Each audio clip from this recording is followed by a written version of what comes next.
ஆட்சி இன்னைக்கு வந்து அதிமுக பாஜக கூட்டணி உறுதியாச்சு.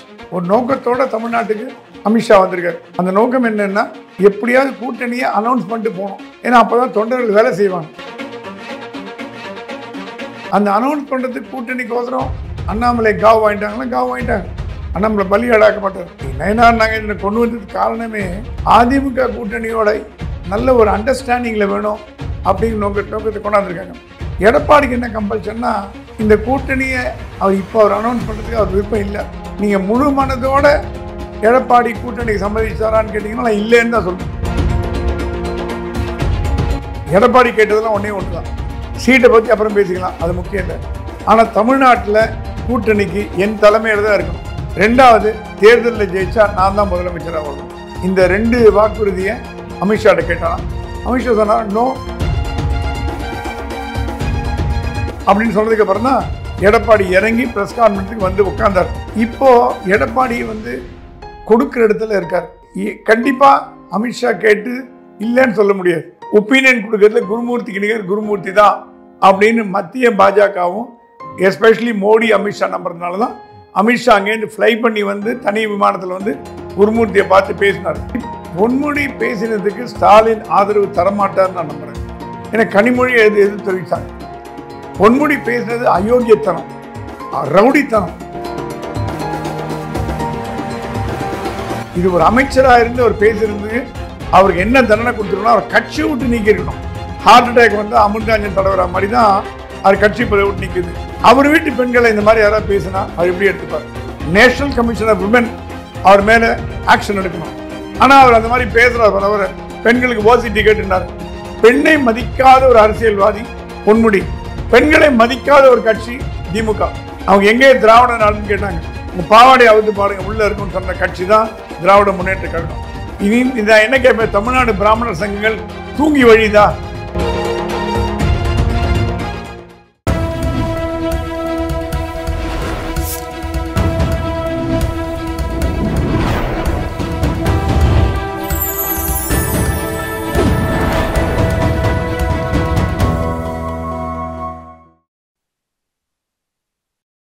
சேனல் 5 தமிழர்களுக்கு வணக்கம். இன்றைய நேர்காணலில் நம்முடைய இணைந்திருப்பவர் மூத்த பத்திரிகையாளர் திரு பிரகாசம் சாமி அவர்கள். வணக்கம் சார். வணக்கம் சார். தமிழக அரசியல் மிகப்பெரிய பரபரப்பான விஷயங்கள் தான் போயிட்டு இருக்கு. அதிமுக பாஜக கூட்டணி கிட்டத்தட்ட கன்ஃபார்ம் ஆயிடுச்சு அப்படின்னு தான் நம்ம சொல்லணும். அமித்ஷா அவர்களும் எடப்பாடி அவர்களும் அண்ணாமலை அவர்களும் ஒரே மேடையில் உட்காந்து பிரஸ் மீட் கொடுத்துக்கிட்டு இருக்காங்க. இந்த கூட்டணிக்கு பின்னணியில் என்ன இருக்கு? இந்த கூட்டணி அமைப்பதற்கு முக்கிய காரணம் துக்ளக் ஆசிரியரும் ஆடிட்டருமான குருமூர்த்தி அவர்கள். ஏன்னா அவர் தான் 2 நாளாக இதை பற்றி நேற்று 1.5 மணி நேரம் அண்ணாமலைகிட்ட பேசி இன்புட்டை வாங்கி, இன்னைக்கு காலையில் அமித்ஷாவோட பேசி, திருப்பி அமித்ஷா எல்முருகன் அண்ணாமலைகிட்ட பேசி ஒரு ஷேப்புக்கு, அப்புறம் அவரே பழனிசாமிகிட்ட 10 வாட்டி பேசி, எனக்கு எடப்பாடியும் அவரும் நல்ல ஒரு என்னதான் மனசு வருத்தம் இருந்தால் கூட 2 பேரும் அண்டர்ஸ்டாண்டிங்கில் இருக்கார். ஏன்னா குருமூர்த்தி சொன்னால் கேட்கக்கூடிய லெவலில் தான் எடப்பாடி இருக்கார். இந்த கூட்டணியை ஸ்டிச் பண்ணது, தைத்தது வந்து குருமூர்த்தி. ஆட்சி இன்னைக்கு வந்து அதிமுக பாஜக கூட்டணி உறுதியாச்சு. ஏன்னா ஒரே மேடையில் உட்காந்துட்டாங்க, பேசிட்டாங்க. அதனால தான் வந்து 4 மணிக்கு போக வேண்டிய ஃப்ளைட்டை அவர் இன்டெஃபினட்டாக தள்ளி போட்டதுக்கு காரணமே எடப்பாடி ப்ரெஸ் கான்ஃபரன்ஸ் கூட உட்காரணுங்கிறது தான். ஒரு நோக்கத்தோட தமிழ்நாட்டுக்கு அமித்ஷா வந்திருக்கார். அந்த நோக்கம் என்னென்னா, எப்படியாவது கூட்டணியை அனௌன்ஸ் பண்ணிட்டு போகணும். ஏன்னா அப்போ தான் தொண்டர்கள் வேலை செய்வாங்க.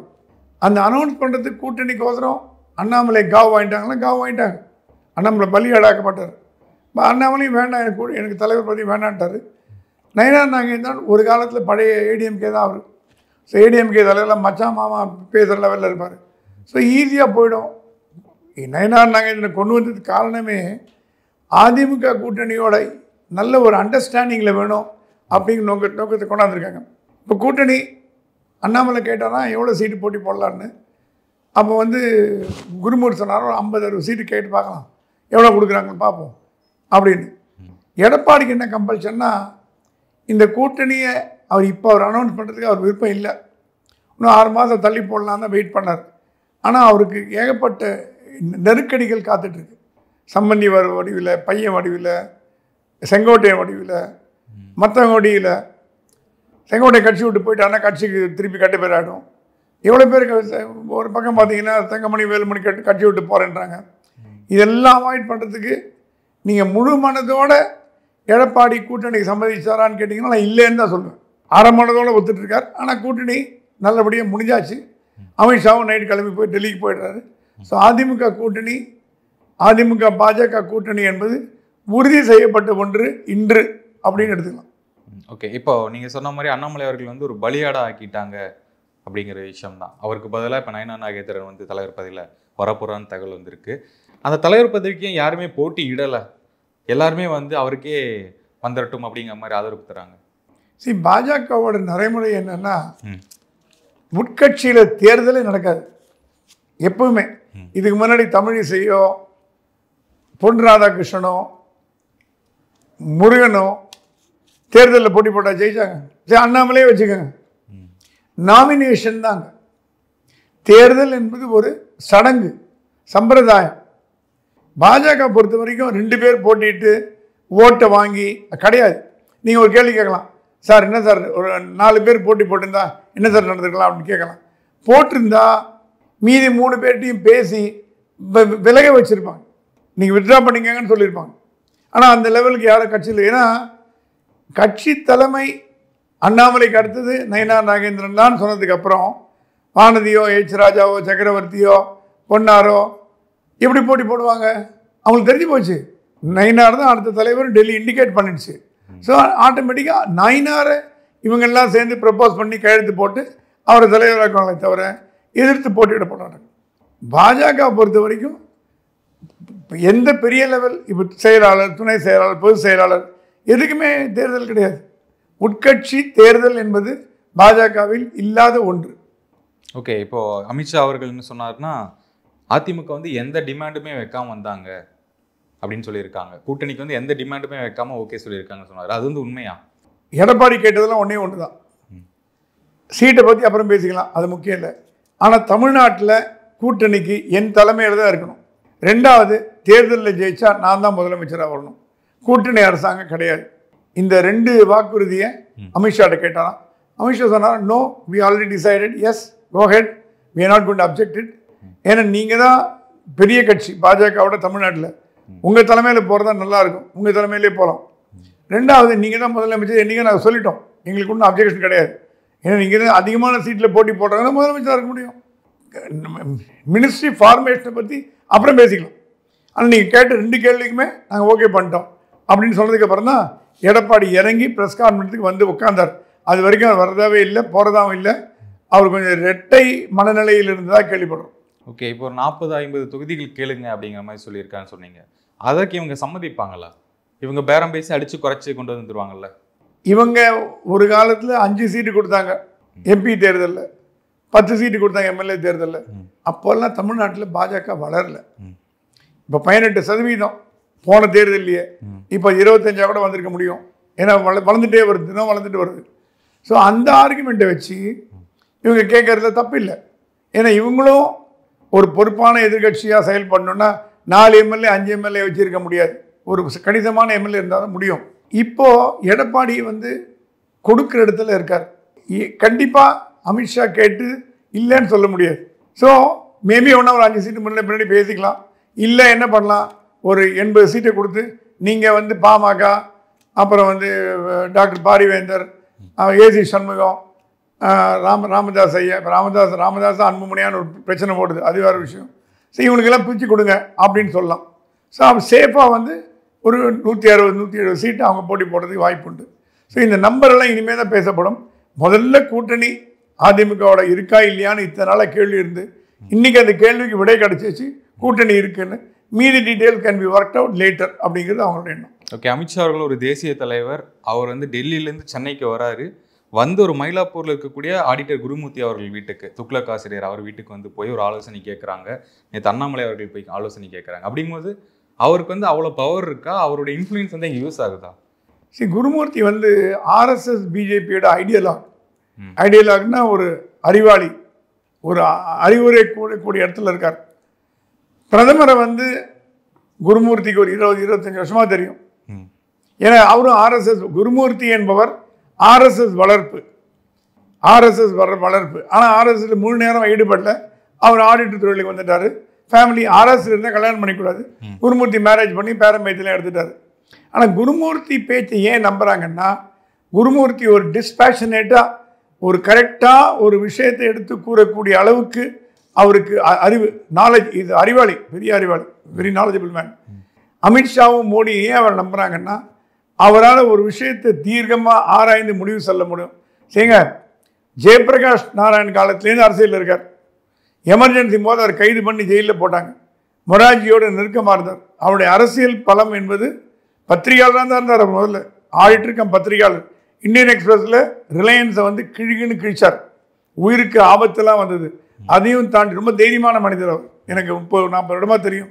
அரசியலில் வந்து என்ன நடக்க போகிறது என்பதை கூர்ந்து கவனித்து அதை என்ன நடக்கும் என்று சொல்வதில் ஒரு அறிஞர் அப்படின்னா அது குருமூர்த்தி. ஸோ குருமூர்த்தி எதுக்கு வச்சுருக்காங்கன்னா, இப்போ நீங்கள் இதே மாதிரி ஐடியாவை பிஜேபியில் எல்லாரும் கொடுக்கலாம். ஆனால் அவங்க கொடுத்தா பயஸ்டாக இருக்குமோன்னு அவங்களுக்கு டவுட். அன்பயஸ்ட் ஒப்பீனியன் கொடுக்கறதுல குருமூர்த்திக்கு நிகர் குருமூர்த்தி தான் அப்படின்னு மத்திய பாஜகவும் எஸ்பெஷலி மோடி அமித்ஷா நம்புறதுனால தான் அமித்ஷா அங்கேருந்து ஃப்ளை பண்ணி வந்து தனி விமானத்தில் வந்து குருமூர்த்தியை பார்த்து பேசினார். நேற்று குருமூர்த்தியும் அண்ணாமலையும் 1.5-2 மணி நேரம் பேசினாங்க. இன்னைக்கு குருமூர்த்தி, அண்ணாமலை, எல் முருகன், அமித்ஷா 4 பேர் பேசியிருக்காங்க. இந்த கூட்டணி எப்படி வரணும், எப்படி போகணும். பேசிக்காக பார்த்தீங்கன்னா குருமூர்த்தி திமுக கண்டு ஆகாது. ஆன்டி திமுக ஸ்டாண்ட் எடுத்திருக்காரு. அடுத்த தேர்தலில் திமுக வரக்கூடாது என்பது உறுதியாக இருக்கிறது குருமூர்த்தி. கூட்டணி வேணுங்கிறது உறுதியாக இருக்கார் குருமூர்த்தி. ஏன்னா துக்ளக் ஆண்டு விழாலே பேசினார், 15 ஓட்டு டிடிவி தினகரன் வந்தால் நம்ம ஜெயிச்சிருக்கலாம், அட்லீஸ்ட் ஒரு மெஜாரிட்டியாவது வந்திருக்கோம், ஒரு மைனாரிட்டி கவர்மெண்ட்டாவது ஏடிஎம்கே ஃபார்ம் பண்ணியிருக்கோம் அப்படின்னு பேசினார். ஸோ குருமூர்த்தி வந்து கூட்டணிக்கு ஆதரவா? ஆமாம், ஆதரவு. குருமூர்த்தியோட செயல்பாடுகள் மத்திய அரசாங்கத்துக்கு பிடிக்குமா? மத்திய அரசாங்கம் அவர் வந்து தலைமையில் தூக்கி வச்சு ஆடுது. தமிழ்நாட்டுக்கு பெருமை. ஏன்னா தமிழ்நாட்டில் ஒரு ஆடிட்டர் வந்து இவ்வளோ தூரம் கருதுறாங்கன்னா. ஸோ குருமூர்த்தி என்பவர் அரசியல்வாதி இல்லை. முதல்ல அவருக்கு அரசியல் சம்பந்தம் கிடையாது. ஆனால் அரசியல் observer, is a keen observer of politics. அவருடைய அறிவுரைகள்லாம் மோடியும் அமித்ஷாவும் அதிக அளவு எடுத்துக்கிறாங்க, அதிக அளவு நம்புறாங்க அப்படின்னு சொல்லலாம். ஓகே சார், இப்போது நேற்று வரைக்கும் என்ன இருந்துச்சுன்னா 10 வருடங்கள் பாஜகவில் இருந்தால் தான் தலைவர் பதவி அப்படிங்கிற மாதிரி சொன்னாங்க. அண்ணாமலை அவர்களுக்கும் நயினா நாகேந்திரன் அவர்களுக்கும் வந்து அதற்கான தகுதி இல்லை, 10 வருடம் இல்லை அப்படிங்கிற விஷயம்லாம் போயிட்டு இருந்தது. இன்னைக்கு வந்து அது அப்படியே மாறி அவர் மட்டும்தான் வேட்புமனு தாக்கல் செய்கிறாரு தலைவர் அப்படிங்கிற மாதிரி வருது. ஏன் அப்படி? இந்த 10 ஆண்டு காலங்கிறது வந்து விதி கிடையாது, ஒரு நாம்.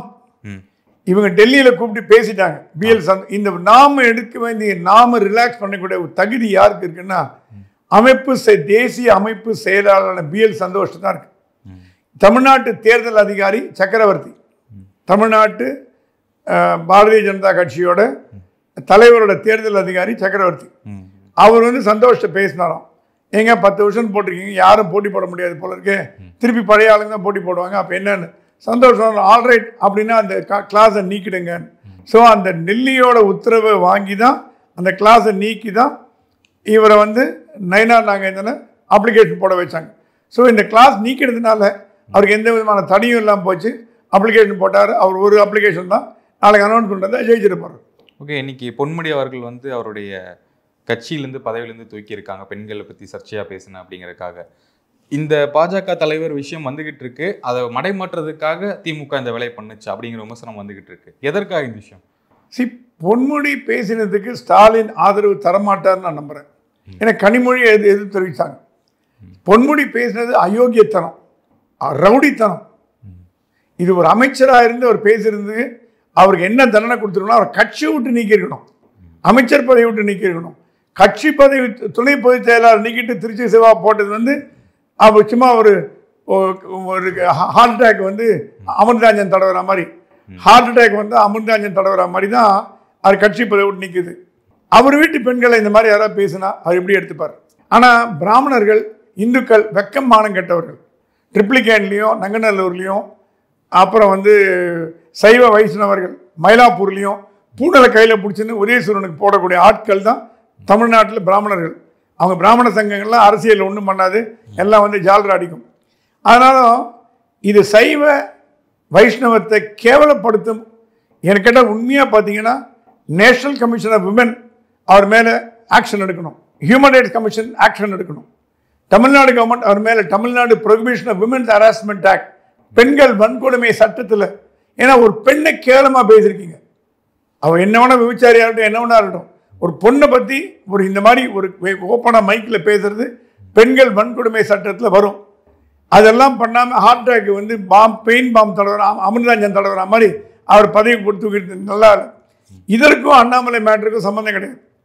ஏன்னா அண்ணாமலை இது வந்து பொன்முடி பேசுறதுக்கு காரணம் அவருக்கு வந்து பாப்புலாரிட்டி வரணும்னு பேசியிருக்காரு தவிர அண்ணாமலை மடமாற்றம் பண்ணணும்னு பேசி அவர் தள்ள அவரை கொல்லி வச்சுக்க மாட்டார். ஆனால் அவர் அந்த மாதிரி பேசுறாரு. அவர் பெண்களுக்கு ஓசி டிக்கெட்னார். பெண்ணை மதிக்காத ஒரு அரசியல்வாதி பொன்முடி, பெண்களை மதிக்காத ஒரு கட்சி திமுக. டிஎன் அனந்தநாயகின்னு ஒரு காங்கிரஸ் லீடர் இருந்தாங்க காமராஜ் காலத்தில். அவங்க எங்கே திராவிட நாடுன்னு கேட்டாங்க.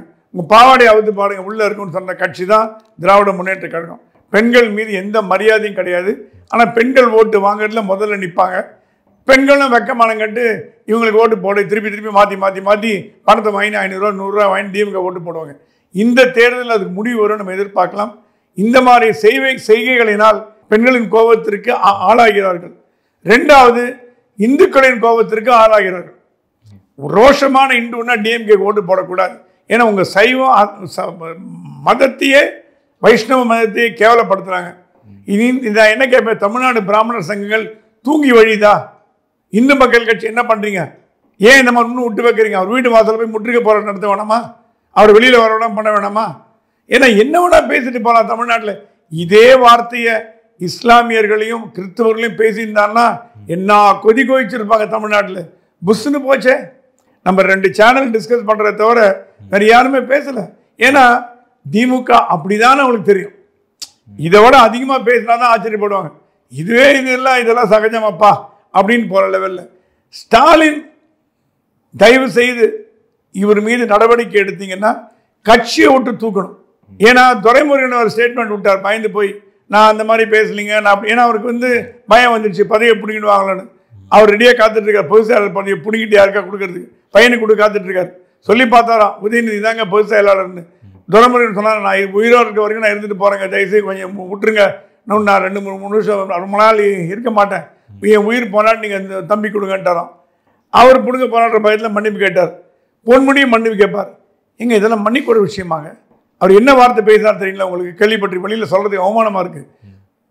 இந்து பெண்களை கேவலப்படுத்தி, இந்து ஆண்களையும் வீதியையும் நாமத்தையும் கேவலப்படுத்தி இந்த செய்கையை கலைஞர் இருக்கும்போது செஞ்சிருந்தாருன்னா உடனடியாக டிஸ்மிஸ் பண்ணியிருப்பார்.